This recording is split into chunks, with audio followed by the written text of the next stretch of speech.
தருமபுரியில் அதிமுக பொதுக்கூட்டத்திற்கு அழைத்துச் செல்லப்பட்ட பெண்கள் குடிநீர் கூட வழங்காமல் அலைக்கழிக்கப்பட்டதாக குற்றம் சாட்டியுள்ளனர்.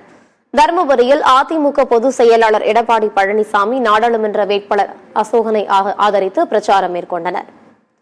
இந்த கூட்டத்திற்கு மாவட்டம் முழுவதிலும் இருந்து கட்சித் தொண்டர்கள் ஏராளமானோர் நூற்றுக்கணக்கில் வாகனங்களில் அழைத்து வரப்பட்டனர்.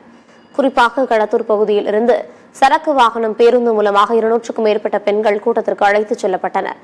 இவர்களுக்கு குடிநீர், உணவு, பணம் ஆகியவை வழங்கப்படவில்லை என்று கூறப்படுகிறது. மேலும் கூட்டம் முடிந்ததும் முறையாக போக்குவரத்து வசதி செய்து தராமல் பேருந்து நிலையத்தில் இறக்கிவிடப்பட்டதாக பெண்கள் குற்றம் சாட்டியுள்ளனர்.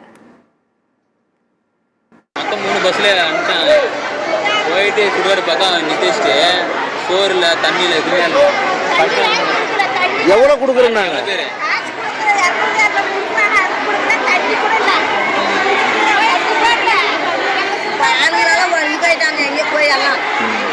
கட்சிக்காரர் யாரும் இல்ல.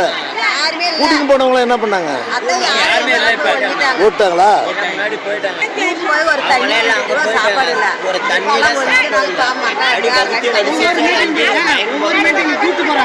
கூட்டு போறல வாங்க வாங்க வாங்க வாங்க கூட்டு போறாங்க. விட்டாங்க பாரு, அதான் சரி. எல்லாம் மயக்கம் போற மாதிரி எல்லாம் மயக்கம் வந்து தண்ணி கூட இல்ல.